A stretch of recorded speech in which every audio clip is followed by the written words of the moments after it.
Yeah, let's play all three. Kevin McCarthy last night gets up there and he's on a tour. This is basically the beginning of Kevin McCarthy's campaign to be House Majority Leader if the Republicans take control of the House. If they don't take control of the House, I also think that it's part of his campaign to try and remain the House Minority Leader because they've already gerrymandered away the lead that Democrats have in the House. It's already gone. And this is based upon 2020 numbers, which was, you should know, the Democrats won. Like, in other words, they had a lot of people come out to vote for them. They're going to need more than 2020 to even get back to parity. Here is Kevin McCarthy on the mic last night. We was talking for like 6-8 hours. Was that what it was? You're celebrating it when inflation is at a 31% height. Gas prices, Thanksgiving, a border that in a few months breaks every record of the last 3 years combined. It's a little bit excited. What does that mean? The border breaks every record. There was a lot of people. Records all over the place. That means that we apprehended more people at the border? Yeah, I think so. And Joe Biden did Thanksgiving this year, which is a huge, why? Like, also, like, we should just say the reason so many people are coming at this point is in part because of Trump's not in office anymore, and they think they might have a better chance. Oh, absolutely. Of course. And so I don't know, like, what that record signifies. Like, Biden should just be processing these people and letting them through, I think. There's also, there was this thing over the past couple of years, this deadly pandemic, which probably usurped a bunch of things. Meanwhile, McCarthy's up there. They revised upwards by 650,000 people picked up jobs over the course of the summer. That's a big revision. But then again, this is not for the American public. This is for the right-wing base. Continue. I have a friend who serves in the Senate. Right before COVID, he was on a Codell with other senators.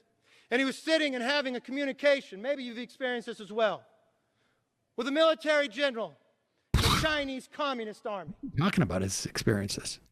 You know what that general said to him? America, you're weak. You're weak, America. You're weak because you believe in God and you take fentanyl.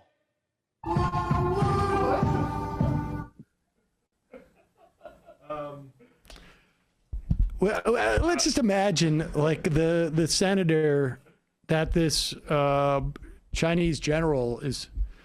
Senator might say, like, my name's Kevin or Bill or Mary, not America. You believe in God and you take fentanyl. Now, what is Kevin McCarthy trying to say here? Because presumably, Kevin McCarthy thinks Americans should not take fentanyl, and that's a problem because Joe Biden has encouraged all the fentanyl use. Said fentanyl is the, I don't know. But wouldn't Kevin McCarthy also say, like, but you should be religious? So what is he saying, that we shouldn't be doing any calls with Chinese generals? Like, what? I don't understand. Like, why is he saying this? Yeah, to stick to those generals, shouldn't I take fentanyl and go to mass? Right. I don't understand. Like, what is it that we're supposed to glean from this? That the problem is that Chinese generals think that we're weak for both a right reason and a wrong reason. Like, I think, frankly, maybe what McCarthy is saying, that we should not be so religious and we should not take so much fentanyl. Or just is his argument that this Chinese general, or even all Chinese generals, have a very weird assessment of America. Like, I don't understand. Like, what is he trying to communicate here? Why was this story so important? They're laughing at us because we take fentanyl and because we go to church. Yeah, it was Maoist Sam Seder. Fentanyl is the opiate of the masses. There you go. All right, final Kevin McCarthy. Now, you can go back and watch the entire 8 hours if you want. I don't know why Republicans want a California Republican to be the leader anyway, but Reagan, back in the day. McCarthy was a surprise pick because everybody was saying he's an idiot. yeah, he's so bad at this. Yeah.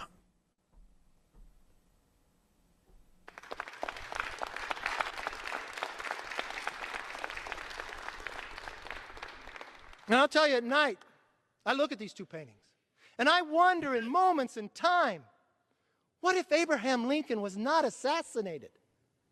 Malice towards none. There would be no Jim Crow laws. Mr. Speaker, I'd love to debate Jim Crow one day, because another portrait just hanging down from Lincoln is Joseph Rainey, the first black American to get elected to Congress. He was a Republican. Yeah. Mr. Speaker, 60 years later, the first black Democrat was elected to Congress. You see, Joseph Rainey was a slave and broke free and came back after the Civil War and got elected in Charleston, South Carolina. We defeated that original sin. But Joseph Rainey wasn't the only black Republican elected. More started getting elected. And in the South,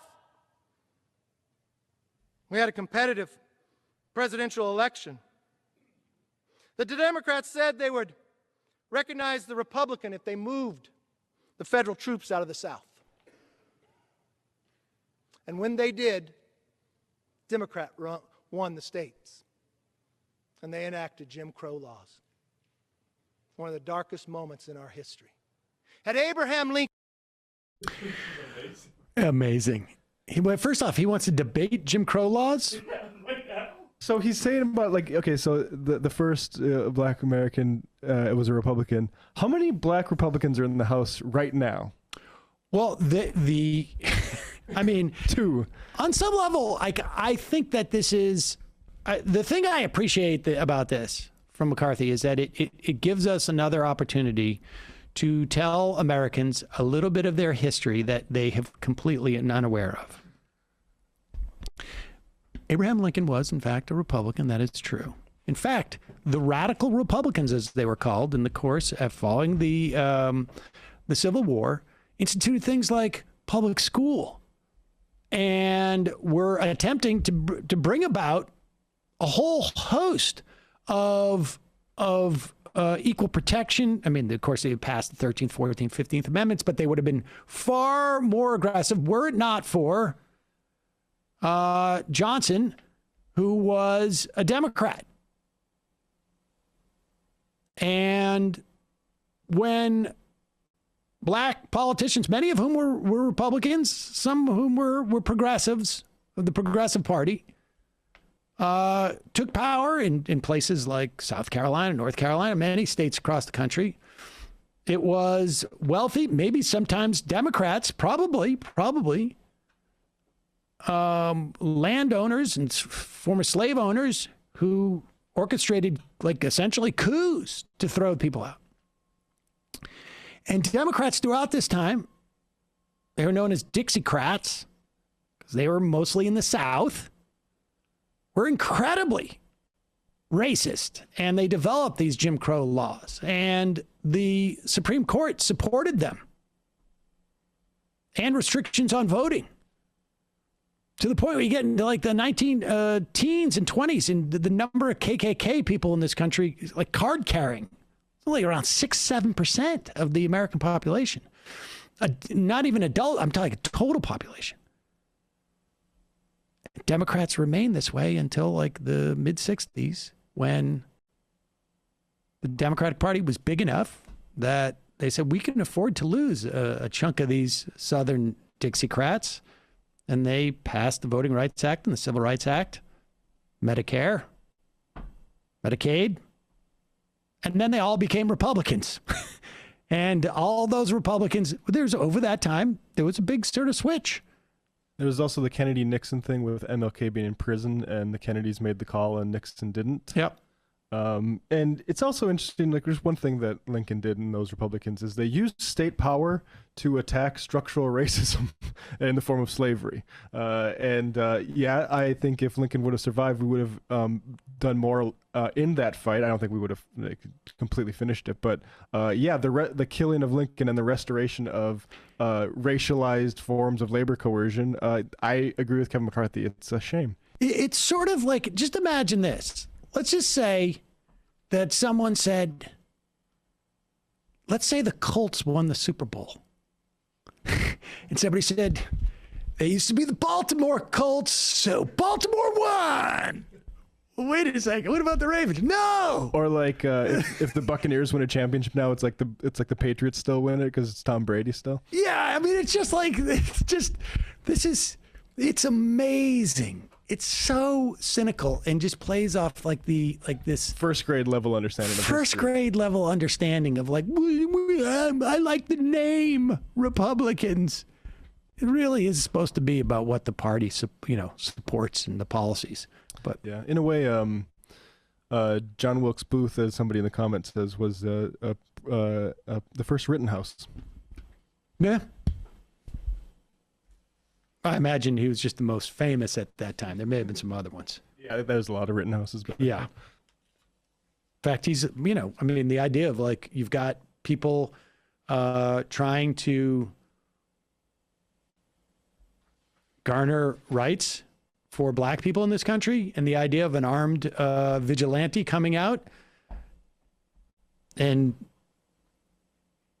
shooting at these people and whatever it is is. apple pie.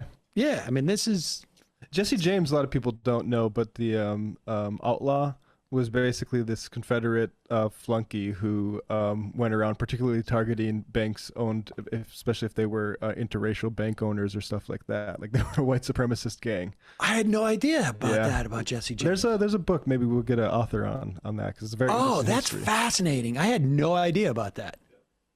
No idea. That's why Billy the Kid much better. I'm less familiar with Billy the Kid. I think Billy the Kid was a little bit like, I don't know, maybe I'm just imposing that from my knowledge of the Peckinpah movie. But Pat Garrett, Billy the Kid, very much about, I think, arguably anti-capitalist. Little Robin Hood of the West sort of thing. There's a little bit of that, yeah. A little bit of that. Well, it's funny because people like to imagine Jesse James as that, but actually he was white I bet you supremacist terrorist. there's some conflation between Billy the Kid. That's my guess.